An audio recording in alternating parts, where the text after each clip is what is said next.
Yeah, you just press a button on that and we'll go. There we go. Well, good evening, everybody, and welcome to episode 5 of the Vodcast. This is the fifth one.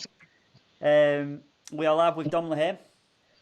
The Good pleasure. evening, everybody. He's the man who's going to show us how it should be done. I've upgraded to my microphone tonight because the pros are in town. What's the microphone you got, by the way, Simon? I've no idea. I borrowed it off my friend. Hey, it looks the real deal. It does look the real deal, but it's. Yeah. I don't think it is because he wouldn't have lent it me. Hello there, Sarah. Thanks for joining. So Dom can't see your comments to clarity for Dom, but he can hear it, so I will relay it as much as possible. But yeah, I think we'll go straight in. We're going to talk to you obviously about you and who you are and the man behind How to Cut It, the thing that's inspired me to sort of create a visual platform for basically for myself to encourage me and my friends at the time to share our content of how I do what I do in return for how they do what they do. But obviously, it's grown, and using inspiration from people like yourself, Thank you. I've turned it into sort of I wouldn't say a podcast per se, because yours is a professional sort of thing, but mine is just sort of a social gathering, we'll say. But yeah, I think it's fantastic how you've been able to take the content and actually use a content from this and then to turn that into a podcast. I think that is, brilliant. And I think actually the technology has allowed us to do that right. When I first started 3 years ago, that wasn't possible. So full marks to you. It's absolutely brilliant to see you do and reach your audience in the way that you are, Simon. Well, no, I thank you so much for that, because I'm always sort of conscious in our industry of making sure that we all get on and we're all sharing, we're all doing the same, and you are sort of leading the way in your field, and I'm not here to sort of do anything that would cause sort of harm to myself. I'm just enjoying the ride and doing something in lockdown. And that's why I wanted to bring you on here. And Sharon Hilton's just commented saying, lovely seeing Dom on the other side. And I can't agree more. And this is why I wanted to get you on. It's very unusual, Sharon, should I say. So this is slightly, I don't do that many interviews. So it's really nice to actually have that opportunity to, speak to someone else's audience and be interviewed by a master now, Simon. Well, I won't go that far. But this is where I need your help. You bring me in rather than I bring you in, because I think that's more natural for both of us. But yeah, so we'll go on to straight into the nitty-gritty. As they say up north. I don't know if they say that in Northamptonshire, but yeah, not quite. But hey, I know where we're at. A bit of nitty gritty. We all love a bit of nitty gritty. Boris has just done the big speech. Yes. He is easing lockdown. Now, I haven't written notes and been professional because I thought I'm not going to play professional in front of a professional. So yeah, he basically said that we're going to ease the lockdowns. There are 3 to 4 phases. It wasn't clear on exactly what phase we're in now, but I think phase 1 is coming. But it sounded like phase 1 is what we're already in. So, and then June, shops are opening. People can go back to work up until June if you cannot work from home. Yeah, look, Simon, I think we've all just sat and watched this. I think I've just seen comments coming in on our community, your community. Social's just gone mental with our industry, all having guesses, and pretty much all of us, I actually think none the wiser, really. I think the message was really mixed. And I think the first thing that really concerned me is that people will have probably heard Boris say, well, look, if you cannot work from home, you can go to work. And there's probably thinking, well, I can't work from home. And that's the mixed message that I think for the hair industry is hearing that. The reality to all of this, and honestly, I'm so passionate about this. We can only do this when we're safe. Even if he said tomorrow, we've all got to go back to work. If you don't feel comfortable, you don't have to do that. And I just think we've got to stop guessing. All right. Nobody knows. The government doesn't truthfully know yet. They don't know how this is going to go. You've got to feel comfortable. You've got to protect your staff. You've got to protect your clients. You've got to protect you. And I think that the one thing that is pretty common sense for us all, you don't have to be a genius to work out. You are going to have to get prepared for your PPE, whether that's in 3 weeks, 1 month, 2 months. You're going to have to get prepared. And I think stop sitting there and all thinking, well, I'm waiting for the government to give me guidelines. That's how it's going to be. There ain't going to be no vaccine for quite a long time yet. So we're going to have to get ourselves ready. Make the best of the time. I know it's difficult. We're all difficult. I still do hair. You know, I have the same concerns, the same worries as all of us. But we've got to just get our heads right and get yourself focused. This is a time that you will never, ever have again to get yourself in a place that you've always wanted to be. All right. If you want to improve your skill at something, do something completely new, do that, and just be sensible. You know, that's really it. So let the NHFBF, if I've got that right, I always get that wrong. Sorry, Hillary. Let them just sit and digest on it, and let's just cool heads, and wait and see, and we will get there again. And the industry is going to be very, very different. Again, regardless, Boris doesn't know about the hair industry. He doesn't know how to refer to us. Some people are saying, you know, we are a service industry at the end of the day, and social distancing is the one thing he said there will be fines for. We will be encroaching on social distancing. So that tells me we can't go to work for quite a period of time yet. So do it when it's right, and do it sensibly, and don't break the law. Honestly, we all saw that BBC, didn't we, with the brilliant Hillary, Joe Mills, you know, and there's people out there still cutting hair. Honestly, it's shameful. It's barbaric that they are thinking that they can do that. And if anybody is doing that or considering it, stop, because it is wrong on every level. Absolutely. And I think to sort of give comfort to the hairdressers that are watching this, because obviously the audience is generically hairdressing and not barbering, but to give the sort of comfort to the hairdressers that are watching this, I've had a message myself saying, are you doing illegal haircuts? Now that was the only part of the haircut. There was no like hairmate or anything. Are you doing illegal haircuts? So clients know what pressure they're putting us under. And I think that if we all just stay strong and support each other, because it's quite easy to feel that pressure from the clients and say, do you know what, I need to do his hair so no one else will. No, we'll all do it together. It's pressure full stop, Simon, because we're not earning money. We're all, you know, if you're self-employed, yes, we're waiting for that moment in June. I think we can go online tomorrow, the 13th. Well, what day are we? Back on the 13th, you could go onto the government website and put your application in for that. So I can understand the worry and the concerns. We're all not earning money. So naturally, when people are starting to say, you know, could you just do it? Nobody will know. And you start to think, and I can't blame people, start thinking, could I do it? And you can't do it. It's simple. It's not. And it puts our profession in such a bad light to hear that kind of shocking behaviour for people to do that. And it's not just hairdressing or barbering. It's many other industries out there. It's just that we all focus on it. But you know, we've got a great industry, and we should really protect it. And going forward, it's going to be a really, really good time for our industry. And I know that's hard when you're sat there on a big business, lots of staff, how you're going to manage it. But it will reshape itself, and we will recreate it. And, you know, I saw a great post. Oh gosh, one of the vice presidents for Coty, and she was that one of they surveyed a huge amount of women around the world, and topping their list of their main priority when they come out of lockdown is getting their hair done. So, you know, that's a lot of comfort for us all to take on board to hear that.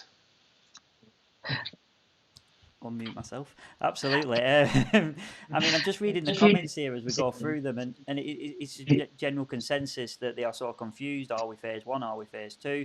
But I think we can all agree that June is probably the minimum for. Yeah, look, honestly, everybody, stop guessing. Nobody knows. All right, you honestly, you could say, are we phase one, phase two?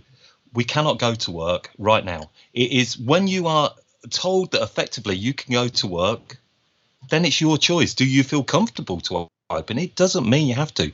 At the moment, you can't, because you cannot legally, socially get close to people. So you can't do that with hairdressing. So stop guessing. You ain't going to change nothing at the moment.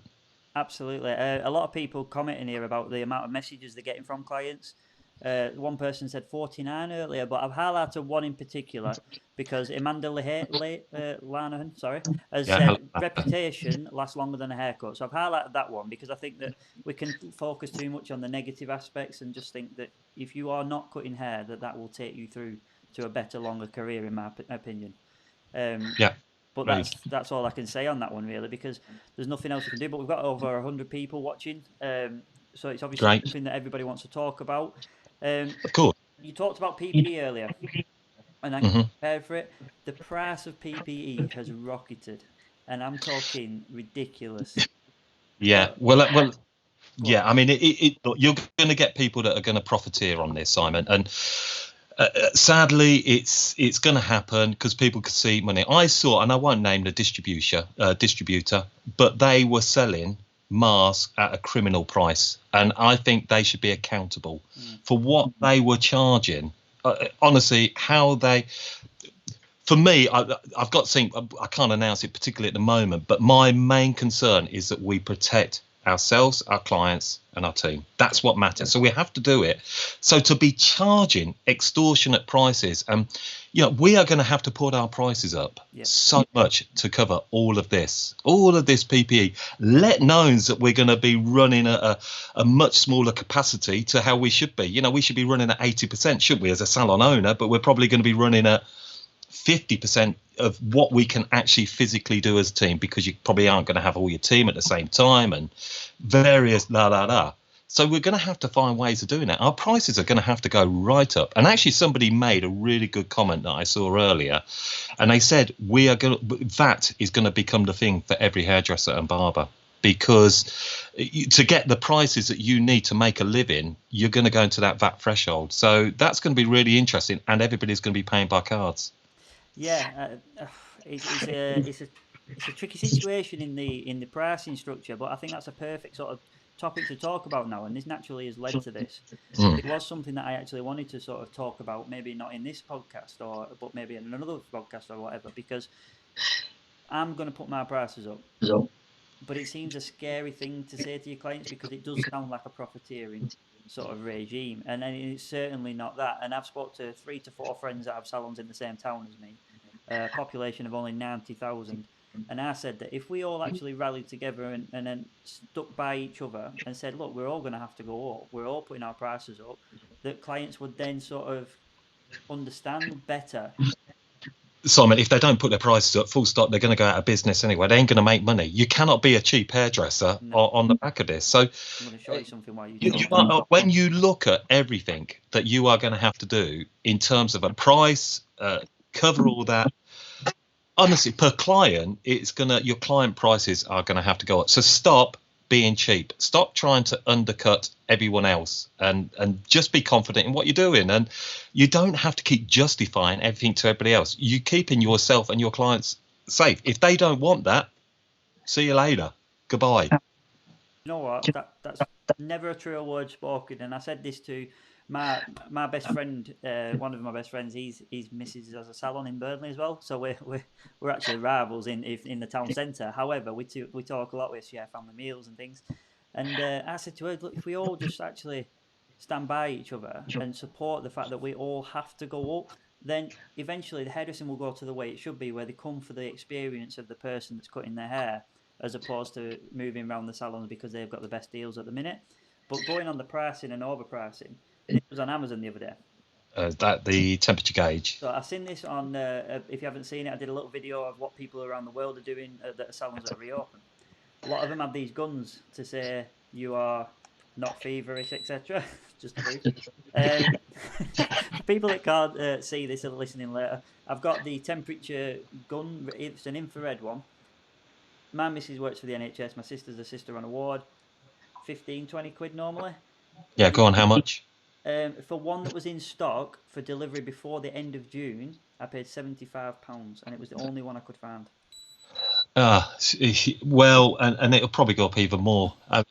Really, this is my worry, is, if I'm being honest, that we can all go back, let's say, just for argument's sake, in 1 month's time, not saying that's going to be, but we all do. Where is all this PPE going to come from? Because it's all coming from pretty much the same places and the same factories, and it's got to supply the world. That is my honest concern is that we've got to get that, and we've got to make sure that we get that. You cannot risk this. I mean, the other things, we're all talking about these masks. I mean, I still don't think they're even sure about masks. I'm now hearing gloves. You know, is this really, you know, going to be effective? I saw Ireland. I saw their guidelines, what's happening in Ireland. And, you know, they're a little bit ahead of us, and I'm sure they'll be able to advise us a little bit more on how things are looking. But it ain't going to look too different to what Ireland. You're going to need the Perspex screens, not just on your reception desk for the sneeze guard. You're going to need them as cubicles. You're going to, honestly, it's mental, and it's really, really going to be. So when you've got that grant, everybody, don't go off spending it thinking you're going to have a lovely time with it. That is going to have to be used for your PPE, I'm sorry to say. You know, because where's that money going to come from? You're going to have to go out and invest in this stuff. And it ain't going away for that quickly, I'm afraid. I wish it was, and we could all be super positive. We're going to have to adapt to it. And, you know, this could become the new norm for quite a period of time, and we will adapt and get used to it. I think going back to the first comment you said is people need to start preparing with PPE and getting on board with it now, not when we say we can open. And I think the examples that you've used there, we've talked about the cost, the material, extra things like the sheeted guards in between clients or perspex glass or whatever the correct words are. But if you have to get that, you then have to find someone to fit it for you. You have to get people to do these jobs. This is going to take time. It's going to take money. We need to start now. And I've started myself. I've ripped out what I would call now an unhygienic storage place that was open. It was the elements of my gowns, my cups and things. And now I've got a full kitchen built in with that grant that you said, because I thought this is going to happen and we're going to have to be able to clean down and sterilise every part of our...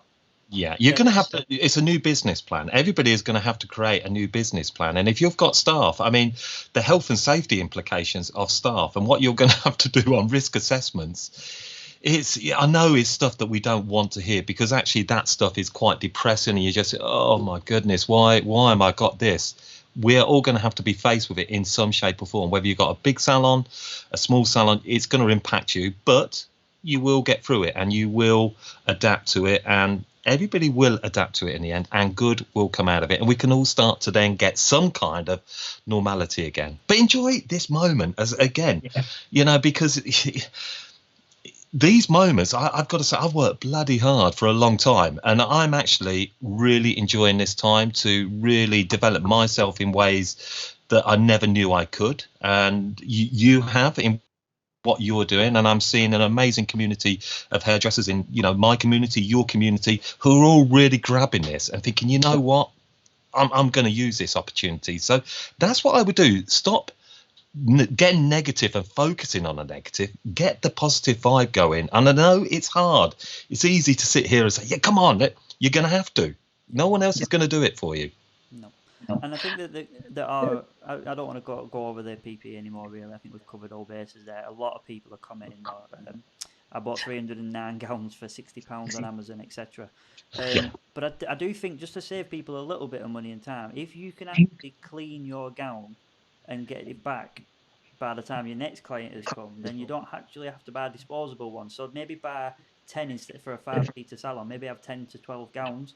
And just have a recycling sort of method. I think what people are going to have to do there, Simon, again, a lot of us don't have the washing machines within our business environment.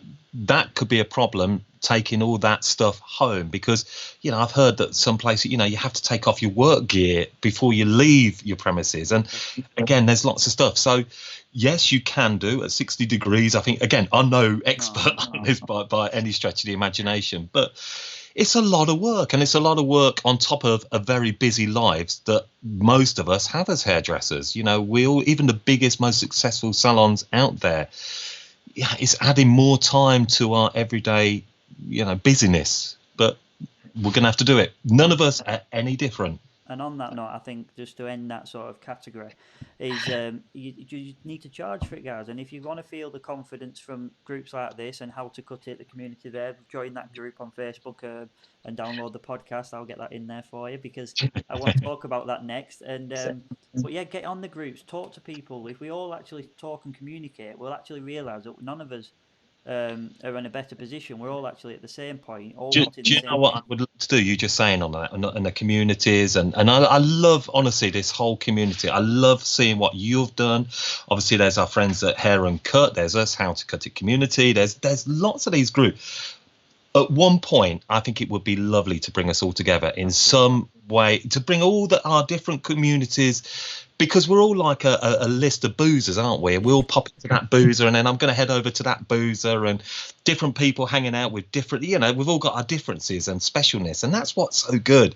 So when we all do get out, we are going to have one hell of a party when that time comes. And I'm sure, there'll be a lot of thumbs up to that, because I think that's one thing as an industry we would love to do more than anything, is have that party. So when that time comes, we'll bring all our communities together.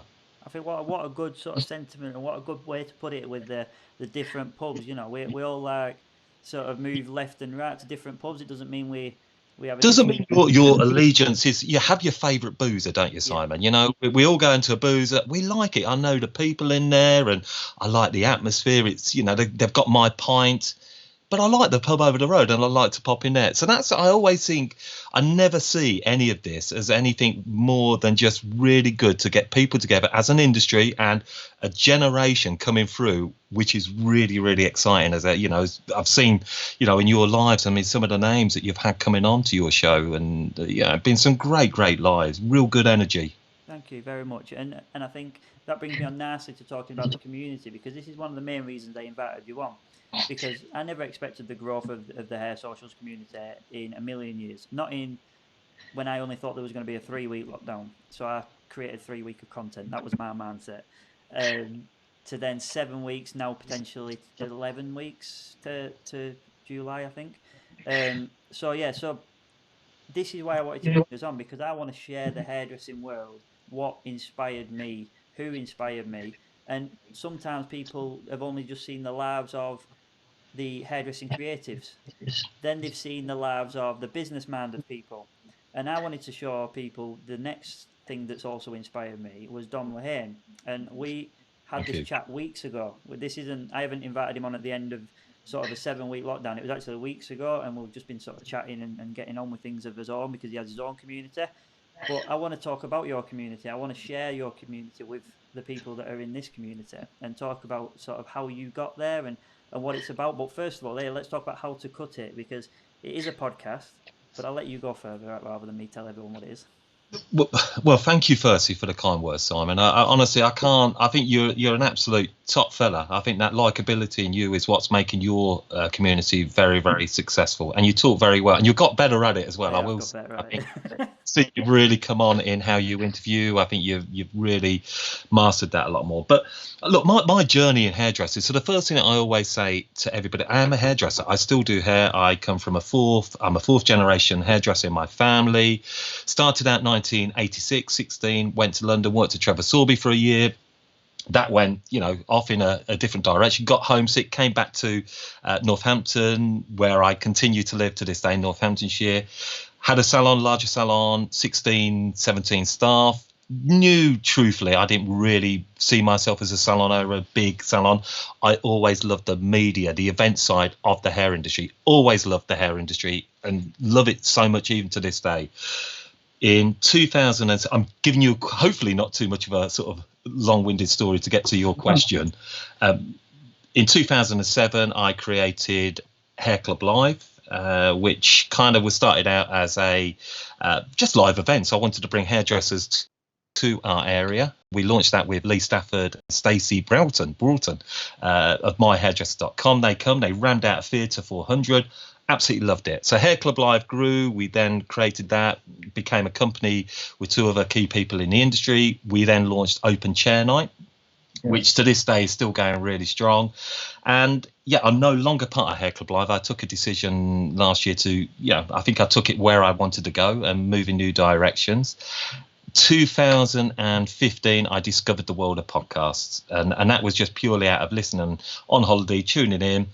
2017, I launched the hair industry podcast, How to Cut It, and I was no technical expert by any stretch of the imagination, Simon. I've heard you say, too, is like, God, I don't know what I'm doing. I'm winging it.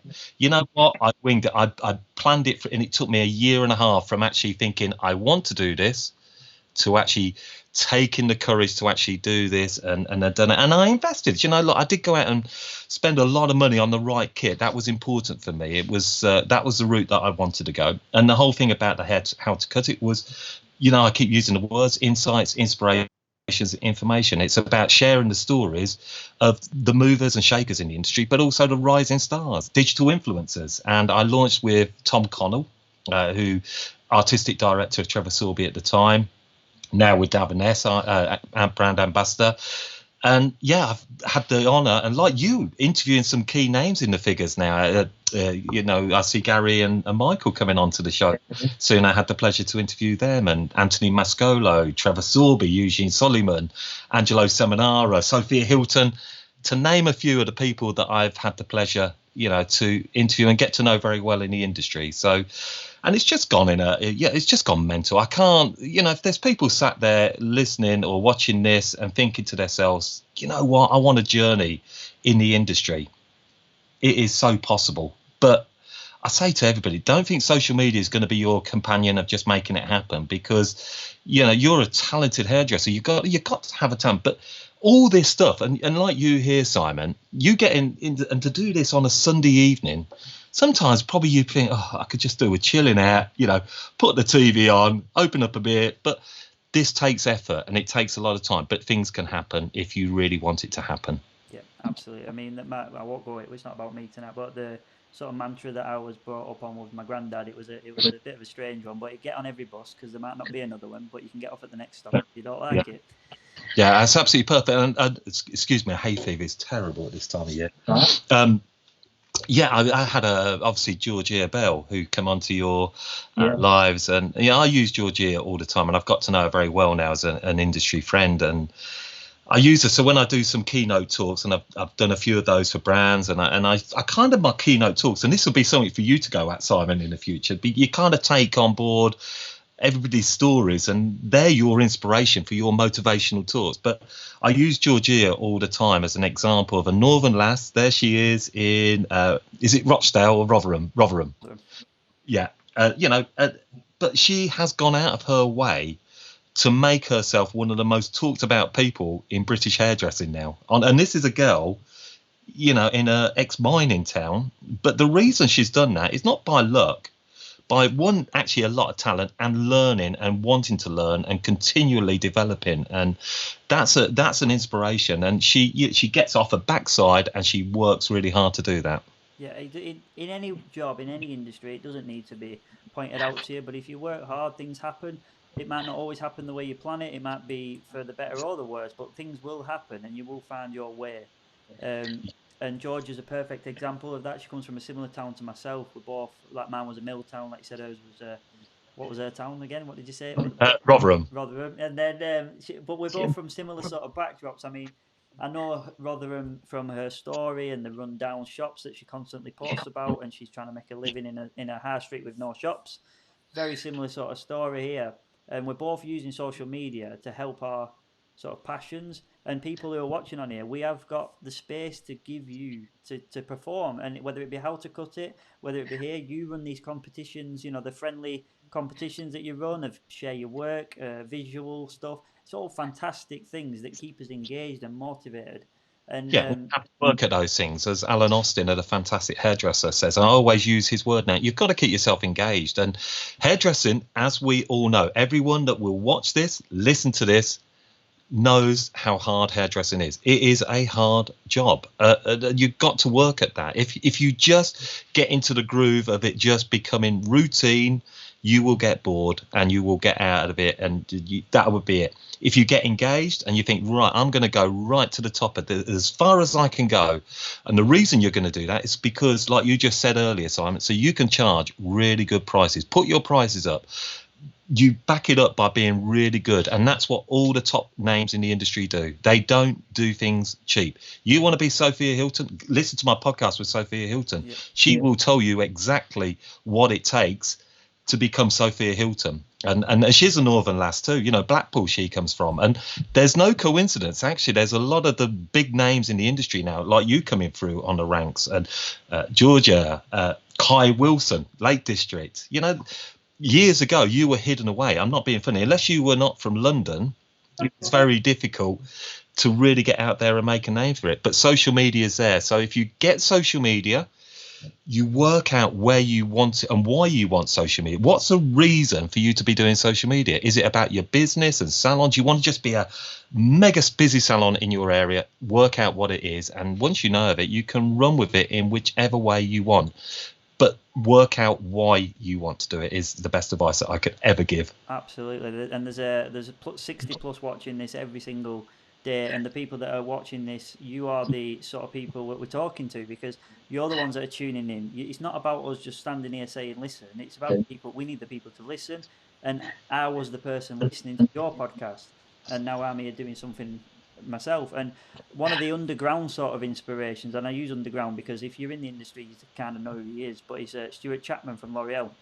And he was a massive sort of supporter of mine when I didn't have a lot of confidence, and I was applying for L'Oreal RD team. I didn't get in the first time, and then he sort of got in the second time, and he came around me and he said, listen, you don't have to be good at everything. You just need to be exceptional at one thing. And that goes in echoes what you're saying, is find out what you want from social media. Yeah, I think that's great, Simon, and I think that's perfect. And again, I refer to guests because I'm coming up to my 150th episode tomorrow, so I've interviewed a lot of people in the industry, and yeah, it's a major moment. And one of those people is Naomi Scroggins. Now, she may not be a name that a lot of your viewers, listeners may know. She is a leading PR in the world of hairdressing, and PRs, let me tell your audience, are the people that manage a lot of these big brands' accounts, and they are the ones who are actually looking for the stars, their new ambassadors.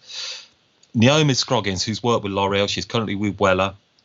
She talks about your niche, and by niche, that's exactly what I mean by niche too. Narrowing down, have a story. Sometimes to really super niche down is really, really key to actually find it in a very busy place out there now. Look at Kai Wilson. He knows his story. Georgia, she knows her story. Harriet Stokes, they all know what their story is. Don't find what it is, and can you get something a little bit different that's going to make you stand out? But remember, why do you want to stand out? It's no point just wanting to be famous for being famous. You've got to. It's all about making your world a better place, isn't it? It's about serving people and giving the best that you can in the best sort of possible way that you can. And I think it's like sort of bringing it back now. I'm learning from you, and bringing this back to sort of your story and where you come from. You said you left Northampton and then did you go to London with it? I did, yes. Yeah. So at 16, I headed down to London at Trevor Sorbie, very early Trevor Sorbie days as well. So, yeah, I went down to there and it was great. I worked there for a year, but to be honest, I just didn't feel part of that London scene at that time. I felt too young. I was living in a home with people that a lad had just lost his mother. So it all felt very dark, if that made sense. And a lot of my mates had all gone on in sixth form. And I found myself coming back every weekend. So I had no money, as you can imagine. I was on something that they called YTS back then, which was Youth Training Scheme. And, I was earning 33 quid.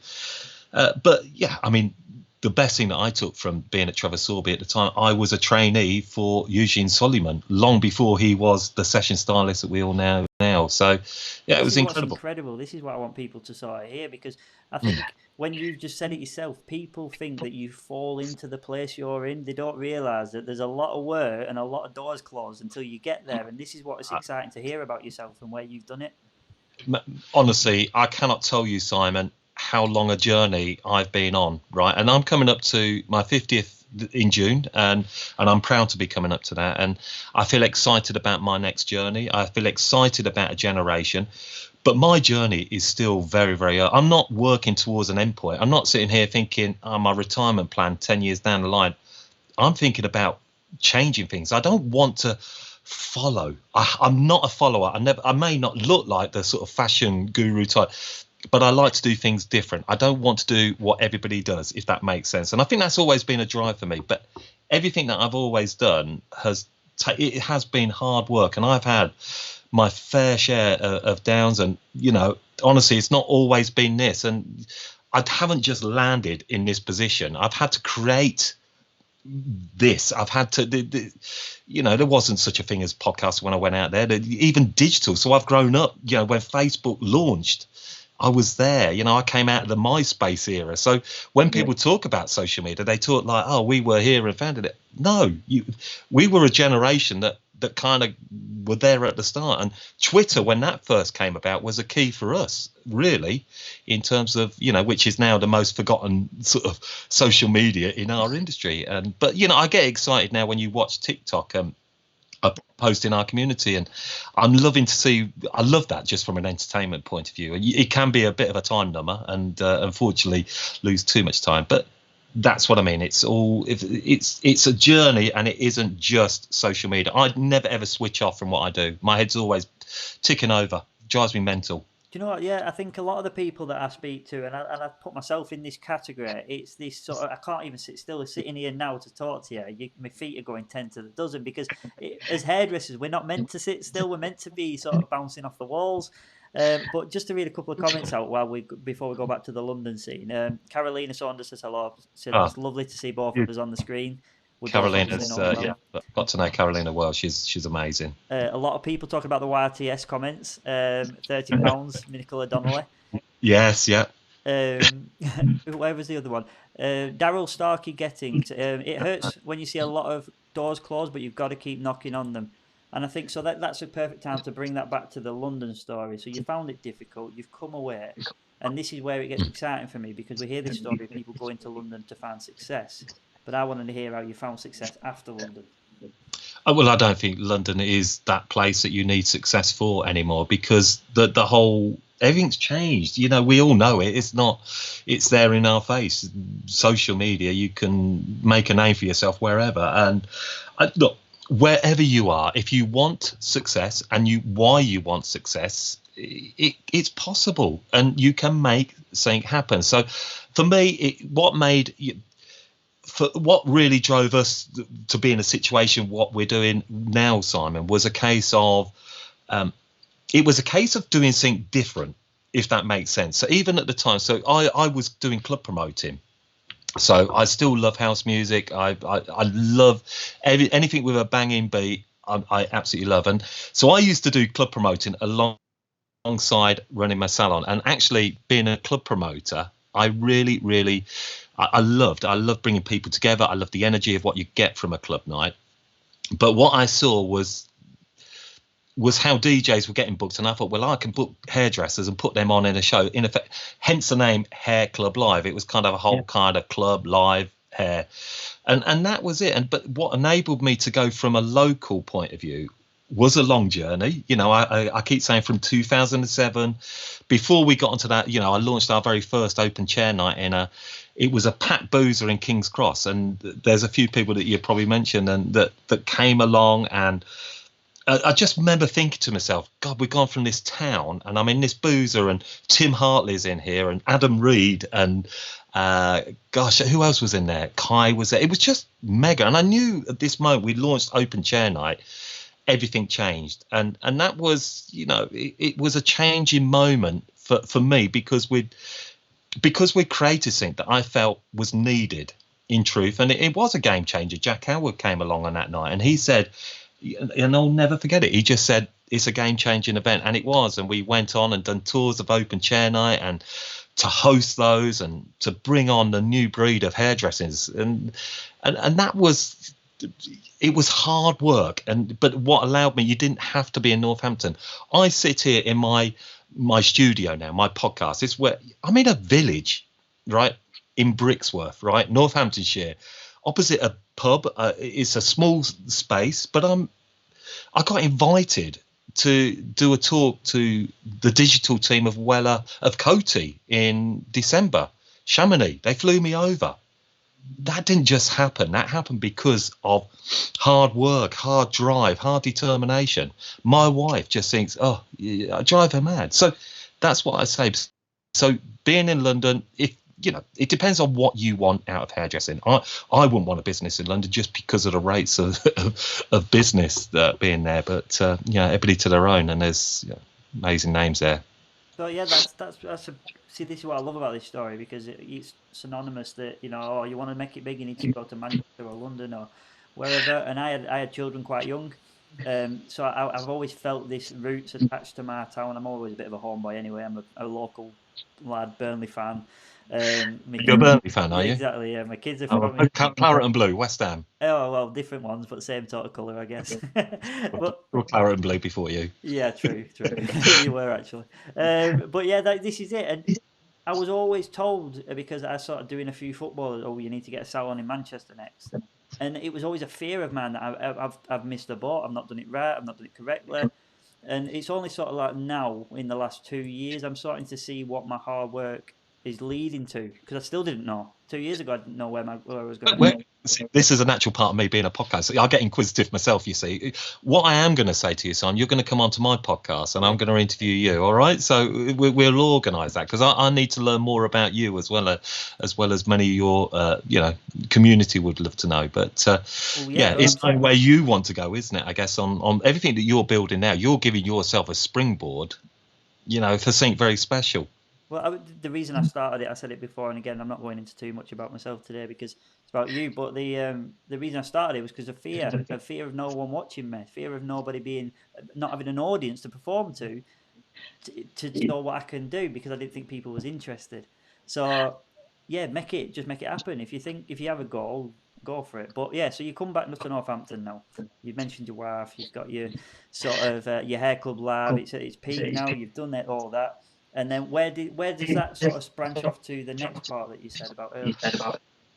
So yeah, it's a good question. I mean, so for me, it was a point of Hair Club Live was going. I knew I wanted to sing on a regular basis. So for me, I was getting itchy feet because, waiting 6 months before something could happen. So I was effectively running the social media for Hair Club Live, and I knew I wanted more. So I seen podcasts, and podcasting for me was kind of where I'd want. I'd always loved conversation, always loved stories. Even as a kid, I used to love the commentators in football, and and even to this day, I love listening to people talk. So podcasting naturally was the right fit. So I actually originally launched that alongside with Hair Club Live, but in the end, I kind of felt it needed its own direction, if that makes sense. And the listeners grew and grew, and the numbers became numbers. And I will say, I produce every part of the podcast. So from show notes to editing to interviews and researching. I mean, it's about 17 hours of my working week to just put together one podcast. And I can second you that, because my best friend works for Radio Yorkshire and things like that, and he does this for them, for Leeds United and Bradford City. And if it wasn't for him, I wouldn't physically have the time to create and upload. But to be fair, all he does is upload it for me. But like you said, it's the research and the getting all the stuff together. Who's going to market it? Who's going to get your word out there? You've got social media to think about. This, I have a media company, but that media company is me. So that's it. But the bigger picture is starting to build now. So, this is what we go back to, that journey. So anybody again that's listening to this, watching this, it's that journey and it's that step. And I heard you talk in your podcast, I think it was with Adam, and you said, Phil, I wish I started this earlier. I'm 33 and I feel too late. What are you talking about, man? Honestly, it doesn't matter what age you are. It's about what you want to give. So even if you're 60 and you want to open a salon, it doesn't matter. As long as you've got the energy and you're prepared to go for it, go for it and harness it. So that's what I would always say. But it's, hard work. So we've got up to the current sort of days now. We're up to Hair Club Live. You've done this. You've got this sort of massive brand growing underneath your feet, which is Hair Club Live. And then you start the how to cut it. I mean, how do you find time? Number one. I don't honestly know, and I still ask myself that question. So I'm still very much cutting hair in my small salon. The time is the time that you put into this stuff. And again, most people that are active on social will have to find that time away from their everyday foot soldier work on the salon. So for me, it is a case of getting into my studio. I have to. So for example, if I do a podcast, this is how it works. I'll bore you very quickly overhead. So I tend to plan now around about 3 months ahead in terms of guests. I mean, everybody's got a story, and it's very hard. I have to say no to people. There's got to be a reason. My list of questions have got much firmer on what I'm looking for and what I want my listeners. So I have to research that. I have to put together a show brief. You have to get that. So let's say I organise with you, Simon. So me and you make contact, and I say, Simon, would love you to come on. Yeah, great, Dom. Okay. And sometimes I could be really poor there, but I'd be late getting to him. But I have to then sit down with my show brief and think about what is it that I want to interview Simon about? What's the hook? What's the story? That in itself is very, very timely. So when I'm researching my show, I'd go onto your Instagram account. I'd have a look at your Facebook. I'll look at what you're doing. And that's what I do. I'm always on the radar of the industry. I'm looking at people who are coming up and looking for those new stars. And then, then I have to say to you, right, this is how we connect. Like I know, we're on Skype. Yeah. And 6 weeks ago, you said to people, we're going to be on Skype. Oh, how do I use Skype? How do I do? But, 6 weeks and suddenly everybody knows how to Zoom, Skype, whatever. You got to organise that. And then the whole interview, I quite often do mine late at night, after a day on the salon floor, and I come up here and we do our interview, and I then package it up and edit it and sit there with my editing tool and hear the interview over about 3 times as we put that together. Then I have to upload it. I then on howtocut.it is where all my podcasts sit. So I have a website for it, and then they go off to all the podcast providers, which includes Spotify, Google Podcasts, all that. Then it's like tomorrow, so I have a Weller live podcast which we done back in March, which I'm so excited to be sharing, and I've been preparing that for weeks for that to go out. And when you press that button and you publish, that feels so exciting. I love it. That's a creative point. It's like producing a song and then you're going to release it into the charts, and hopefully into the charts. And how's it going to be received? Are people going to enjoy it? And then you do your social media, and then you're working on your community, and then you're working with other projects that are going in. So it's I feel exhausted telling you. I know, and I just sort of give you some motivation as we go into the final part of this interview, that you've got Rick Roberts saying hello, Georgia Bell saying hello.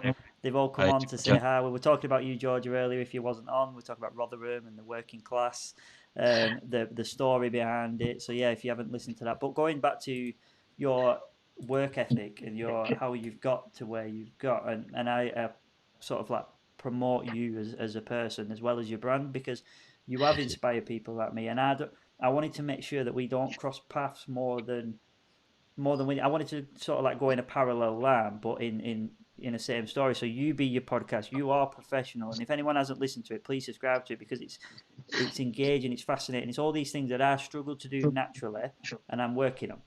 But secondly, I think you're doing very well at it naturally. Thank you, I'm trying my best. I do. But secondly, I don't have the notes. I don't have the thing, because like you just said, it takes so much time, and I'm trying to create live content every single night, and I've had to go down to 3 a week, because otherwise I ain't going to have a wife upstairs anymore, mate. I could tell you it's been close with us at times, Simon, so I know exactly that one, mate. Look, I mean, again, when I have, and whenever anybody's been on my show, and Rick, big hi to Rick, he was a guest early on in the show,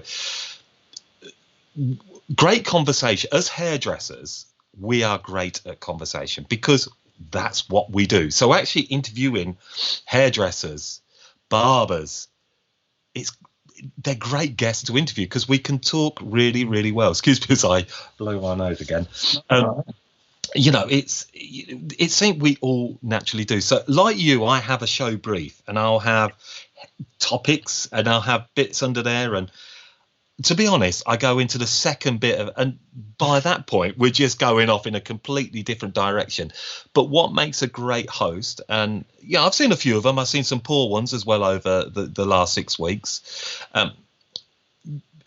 The thing that you have to remember most of being a good host is it's about your guests, and that's what you're very good. You have likability as well, Simon. So that really helps, and it's bringing.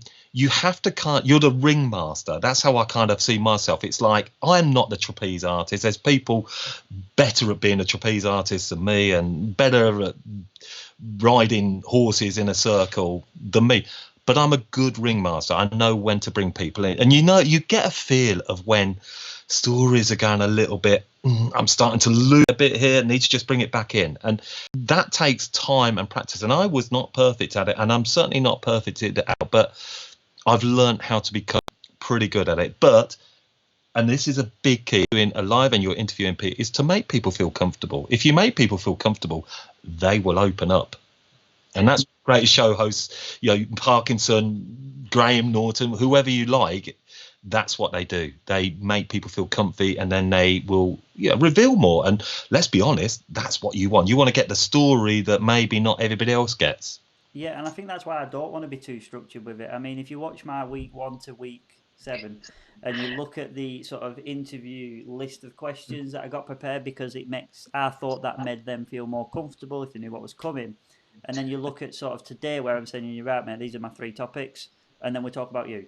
And I just think I'm better at that. I'm better at this. I'm better at talking than I am at reading like a piece. But it comes back to what we were just talking about, Simon. You've got your style, right? You've got the way that you're doing this, and the way that you're branding yourself, and that's great. It's be sincere. If you are not being you, people will see through you, and we all see it, whether you're an educator on stage or a client or working with a client.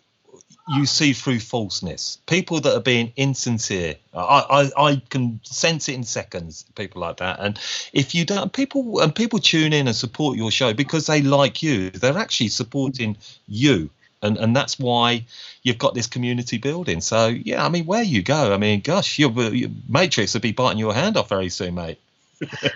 I won't mind that at the minute, mate. The bank balance has gone to 0, so I won't mind a bit of promotion when I get back. You've got a great community there, so yeah, and this is great. And I'm going to get on to. Sorry if I'm pushing the conversation, but look, we do things because we love it. You love building your community, you love giving people a platform, but ultimately as well, there has to be I always say we should never feel bad about monetizing things that we build successful. Whether you're a brand ambassador, you become a hairdresser because you love it. You love looking after people, making good. But your time is valuable, isn't it? So you have to kind of monetize it in some way. And I'm sure your head is bubbling away with like, where can I take this? I've got a pretty good beast growing here, and actually for me, it's all about brands have to support us as a communities, because we're the foot soldiers of the industry. We're, hairdressers, brands earn lots of money from our industry, and they need to put it back, and they need to put it back by nurturing and allowing people with platforms to go out and share the message. And for me, that's probably where I would see you going, or with your education or your academies. I mean, but you're building up an audience very, very quickly, and that takes. Gosh, I wish I could get lessons on that from you, but you've done it probably just because you've been authentic, and congratulations on that. Unmute myself again, mate. There you go. That's how organic I am. But thanks for that, because I'm not, like you said, I'm not natural. I'm invited you on because I want to share my community with your community. I don't want it to be any sort of I'm an imposter at the minute, and I admit that to myself as well as anybody else. But like you said, the ideas have bubbled around. The thought process is going into it now, and it's kind of like, right, well, like I'm with every hairdresser, I want to get on with every hairdresser in the town. I want to get on with every broadcaster on the internet, because, like you said, it's just I'm not about that. If it's meant to happen, it'll happen naturally. But you go chasing the money, because it won't happen. But there has to be you're creating a brand. Really, Hair Socials is becoming a brand, and it's what you do with that brand. And there are people now, I'm pretty sure, that will be getting in touch with you, Simon, and saying, can I come onto your live? And for me, look, when you reached out, I was really excited, because I kind of look at it and I'm thinking, who are the movers and shakers right now in the industry? Who are the people that you're thinking, I want to be part of that sort of. And Hair Socials has become that. And you probably don't realise it because you're in Hair Socials bubble. You just think, well, I log into my account, I do a live, and but hey, mate, honestly, it's phenomenal. So brand Hair Socials is something that I'm sure, thinking about quite regularly, and so you should be. Yeah, no, absolutely. But it has diverted a little bit to where because I do want to talk about the how to cut it community and people to subscribe. So if you want to share sort of like what you are and who your brand is and how they get in touch with that, then that's by all means is in time to do it. Yeah, well, the How to Cut It community, to be honest, I set up the How to Cut It community Facebook page back in 2018, January 2018. And in truth, I kind of wasn't really looking at building up a community, particularly on there. I thought it's great. I got my page.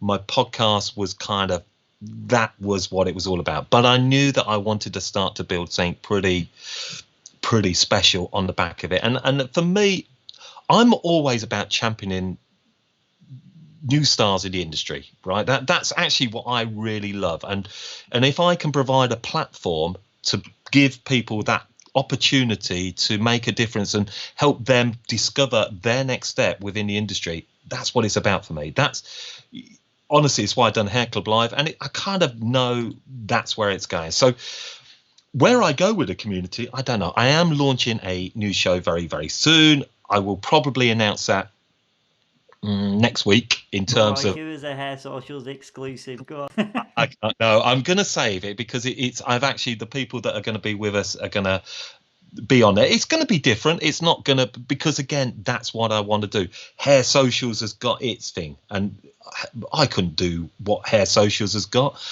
I want to do what the How to Cut It can do, and I want to create something.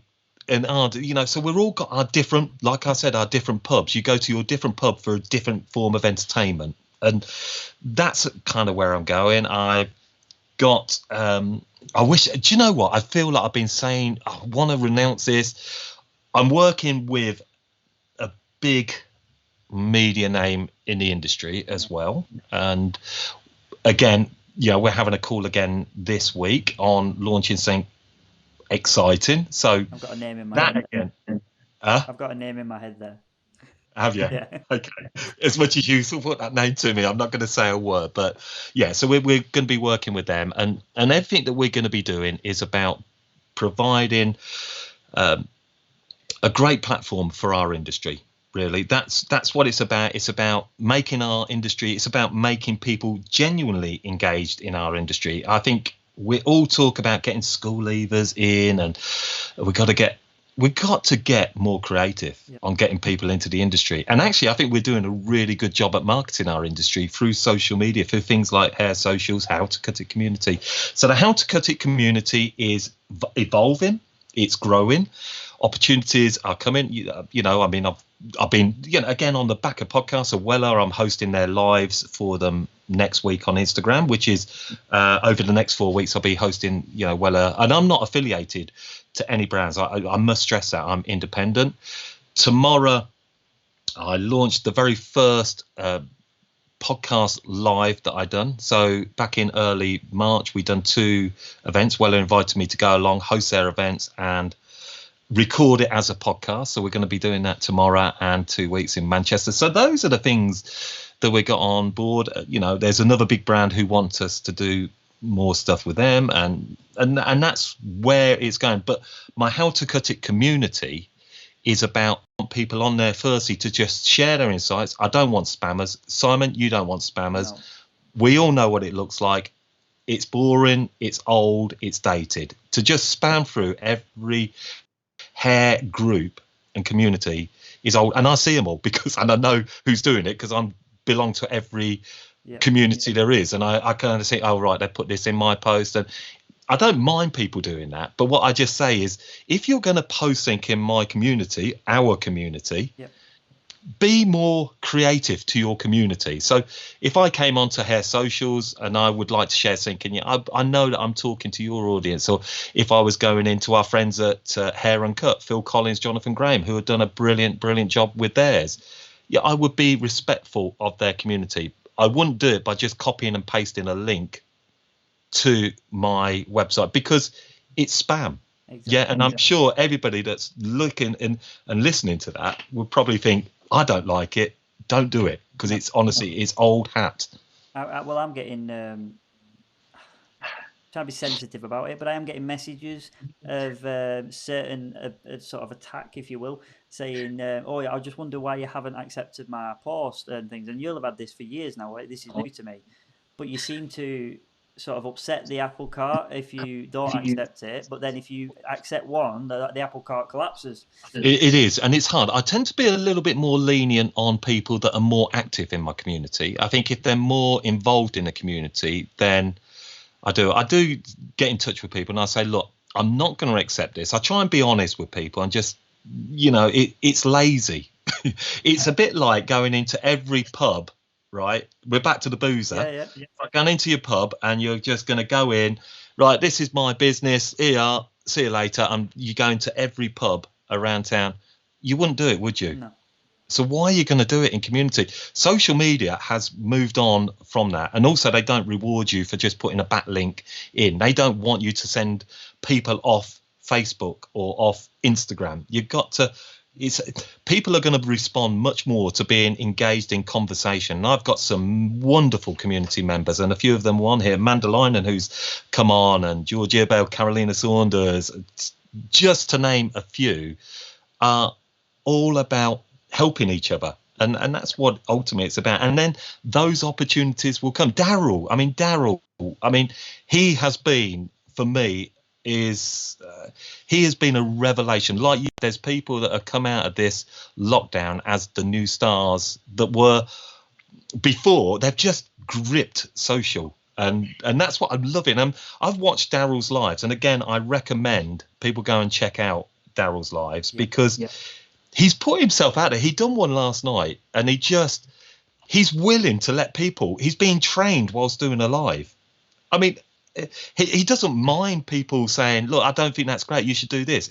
They're brilliant. And then he's doing these, get him on, do a live. The guy deserves those lives. I really do. And I think he's been an absolute revelation, that lad. And I think he's a very smart lad as well. Well, I've just highlighted his last comment. He's watching. He's commented throughout the whole chat tonight.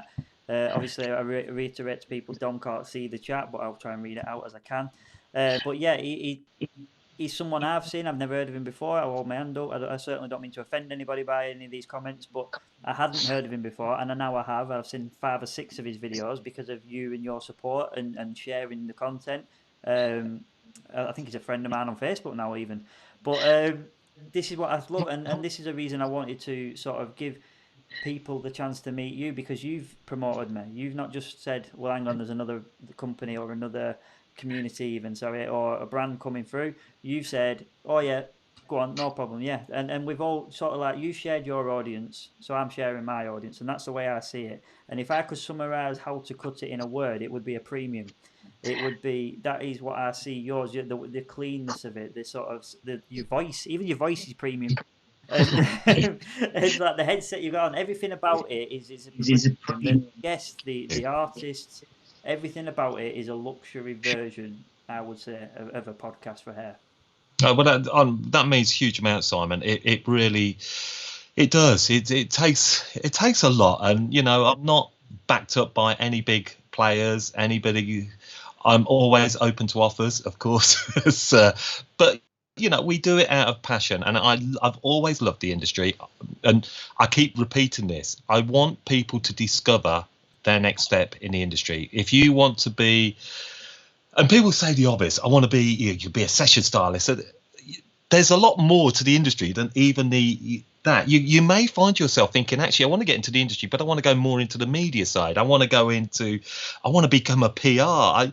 You start out as a hairdresser, but you can go off in directions that are not actually hairdressing, but you're industry related. So for me, I love the industry, but I have no desires to be a salon owner. My passions now are, I facilitate the conversations. I bring my ideas, and all my passion is about is providing that platform for new talent. And if I see new talent, and I've helped in a small way to just help them get through, and new generation of hairdressers. I know a lot of your listeners and viewers are a new generation, right? I think they get such a bad rap, right? At time, and there are. Hey, look, there's lazy asses in us all. There was in my generation, there was in today's generation, but actually, I think there's a generation now that are going to have it really, really tough, right? I'm sorry to say that, but what I'm starting to become a rebellion a little bit, a bit more rebellious. Not not so plastic. Stop being so plastic and it's an edge. We need to see a new edge coming through, and that'll make us a really dynamic country again. And people sticking their two fingers up and saying, no, we're going to do it our way. And I'm starting to see rumbles of that going on in our industry, and I hope that we take that and we're saying we are the new gut, we are the hair generation, and we are going to take it in a new place. I just want to read a couple of comments out before I let you go, because you've been amazing and given me an hour of your time. Sharon Hilton's a funny one. She said, only other guy apart from my husband that I let whisper in my ear at night. So, Sharon. Yeah. And then my favourite one, which is the sort of one I can relate, you are the David Attenborough of hair, and I can't. The David Attenborough. Oh, well, what a huge compliment. It's just mad. Look, I don't have many talents. Honestly, I've always been a hairdresser. I'm not as talented as most hairdressers that I get to see sharing their work. I wish I had that talent. Yeah, I mean, look, hey, I get my voice, I guess, from my dad. And I also invest in a good microphone. So that always gives, that's something else, Simon, that I would always say to you as well. Yeah. I hear poor podcast. I hear when you hear the sounds, and it's easy. And we've got to do things affordable because, I've got, beautiful mixing decks here. I have a nice microphone above my head here, and those things all give a nice condensed sound. So it's not purely, but I do have a deeper tone voice, so I guess I'm going to work to that the best that I can. No, I think you're 100% right, and it's something that's on my list of things to do when the salon are allowed to reopen. I think there was a room upstairs that's redundant at the minute, so that will be the room. Do you know, actually, seeing what I've been thinking about? Sorry, Simon. No. I'm enjoying my conversation with you because it's nice to have a conversation. Absolutely. So I appreciate time.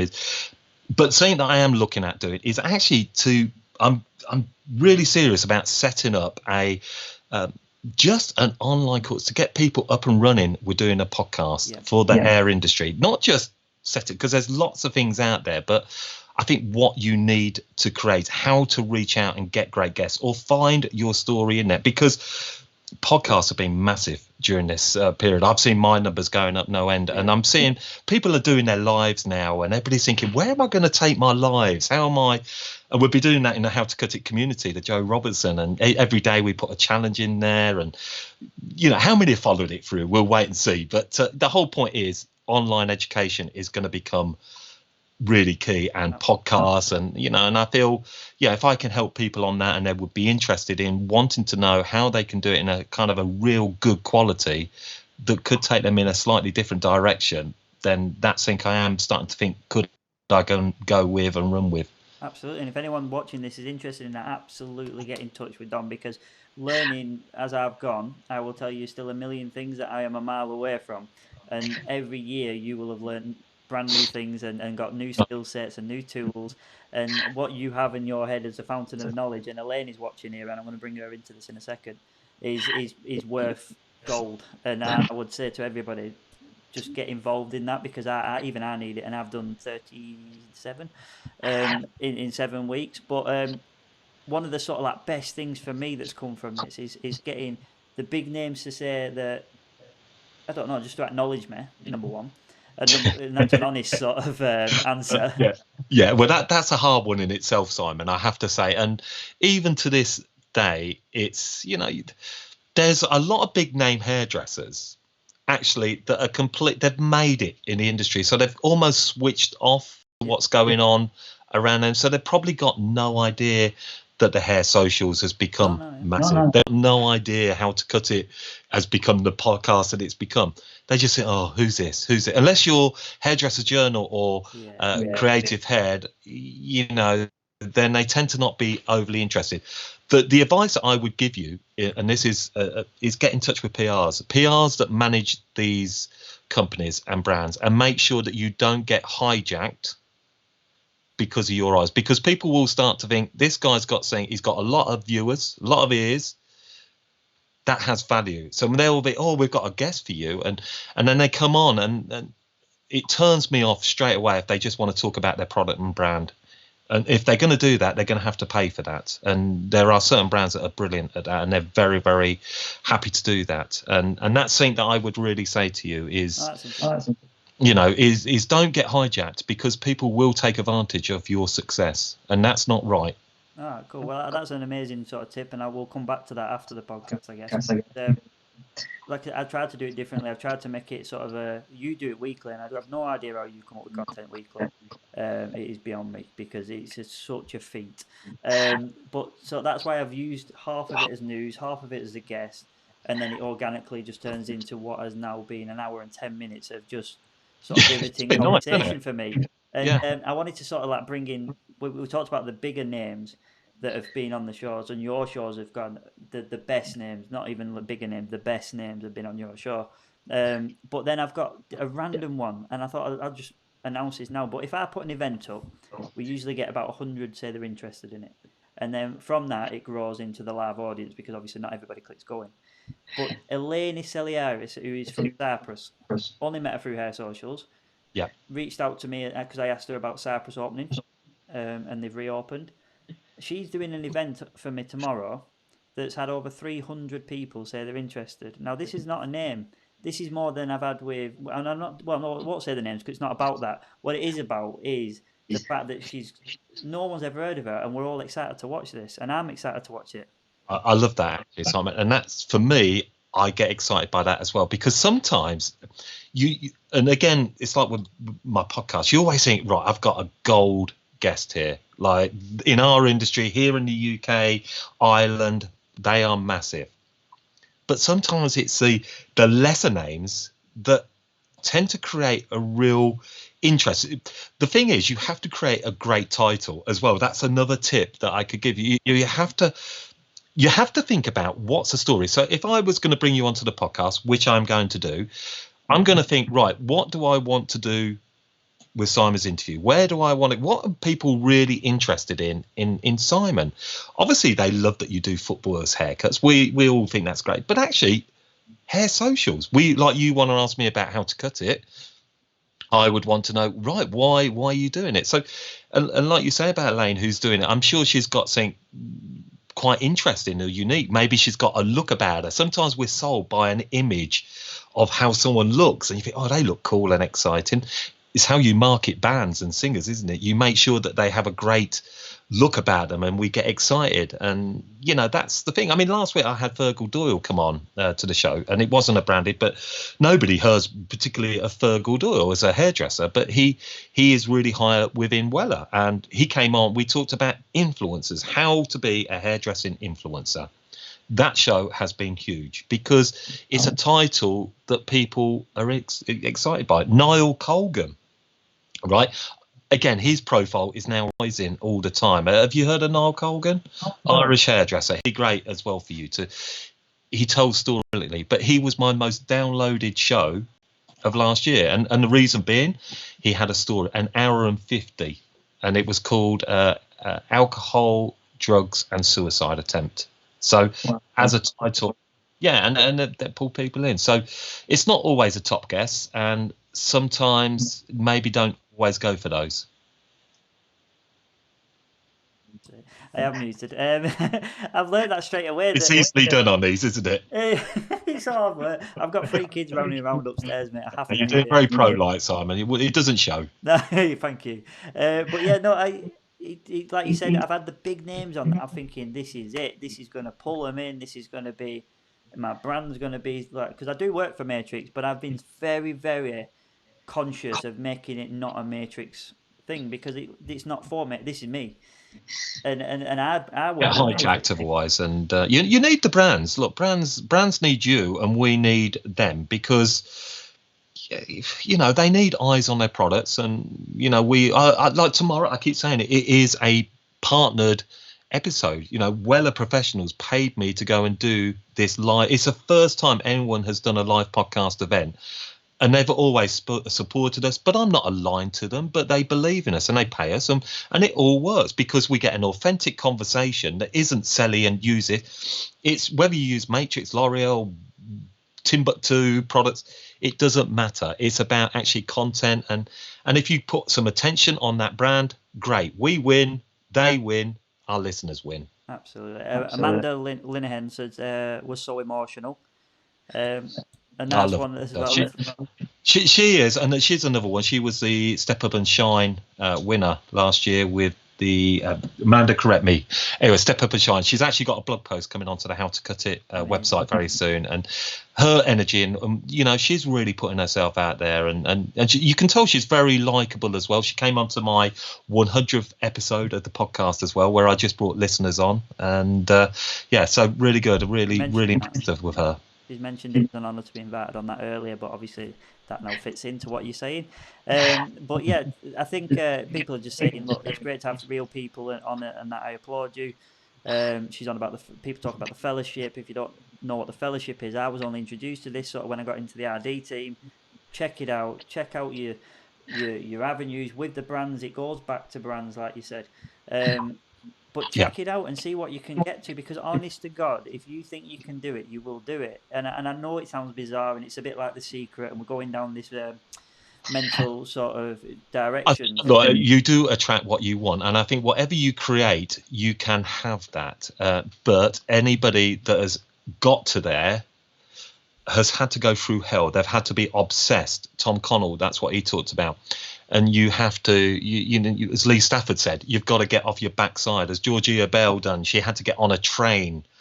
Success does not happen overnight. It happens over time. And that's the thing. And the Sophia Hilton, she said one great comment to me, and she said, just stop and smell the roses in your garden. And that's the thing. Whilst we all push and push and push and push, which actually, Ashley Hodges talked about this in our recent, where she burned out. And she burnt out because she'd pushed so hard to achieve. You've just got to stop. And you've got to do this as well, Simon, because you're going quick. You're running, and it's the momentum's taking you, isn't it? It's like, geez, where do I go? And I'm back without a just chain. Stop and appreciate it. Huh? I'm a bike without a chain, mate. That's what I am at the minute. It's when that hill comes, isn't it? That's But look, you've got lots of things. You've got. I'm sure you're having to manage all your social media. How do you manage your social media? Where do I post? But actually, you've got so much content to go at, and where you build it. And I think you've done it right, because you've got your Instagram account, have your Hair Socials, and that's great. But you can see you're still building that community. Law on that one. That's your number one, but the Instagram will come next, and that will then start to really go. I think perfect, and I'm so honoured to have you on. It's genuinely a sincere comment when I hear you on. It wasn't just because we've crossed paths or we're in the same direction. It was because I listened to you. I always wanted to be interviewed by you as a hairdresser, and I'm grateful for whatever avenues got me there, because that was my target. I watched in 2018. I thought, I want to be on that show one day. I want him to me how I got to where I've got to. So however I get there, I don't really mind. Well, we'll set it up after this. So exactly, do you know, I thought that even as you were doing this, and I would love to bring you on, Simon, because you're the stories. It's about a story, and I was aware of you. I've been aware of you for quite a long time anyway, as a hairdresser, and a lot of people are just getting to know Simon Townley now for doing these lives and being the voice behind when people are in their kitchens doing their hair and asking questions. When I've not muted it. Hey, honestly, it's fantastic. But so I've been aware. But would I have asked you 6 weeks ago, 7 weeks ago? Probably not at that moment. But then I thought, now this boy's really starting to shine. He's got, obviously, your talent's really good. Your built sync really good. And you're getting really good at the whole interviewing as well. Thanks. We are going to do it. So probably in June we're going to get you on, and I kind of have to do it about 3 weeks before our interviews, but I would love to bring you on. That's a lot more prepared than I am, and I think I'm going to thank you from there, and I'm going to end it with Lehane Selieris's comment of think it, believe it, and make it happen. I think that's as today's episode. That's a great title in itself, isn't it? Wow. That's exactly what you put in a title that brings people in. Yeah, thank you so much. So I'm going to end the live, guys, but thank you for listening. I'll speak to you in a second, Dom, but thank you very much, guys. And if Dom wants to say anything about how to cut it, then now's your time, mate. Yeah, well, look, firstly, thank you very much. Thank you for listening to me talk for a little while, and Simon to invite me on, and keep doing what you're doing. And honestly, just remember, success happens over time, not overnight. If you want to find out more on how to cut it, we're online. It's howtocut.online. it.com had gone when I missed it, so it had to be that. We've got a podcast episode next week, and come and tune in for our Weller Lives that I'm doing on the Weller Hair UK next Thursday. I think we're doing them over 4 weeks, so it'd be great to see you guys come and join us for it. But thank you all. It's been an absolute delight. I've enjoyed talking to you, Simon.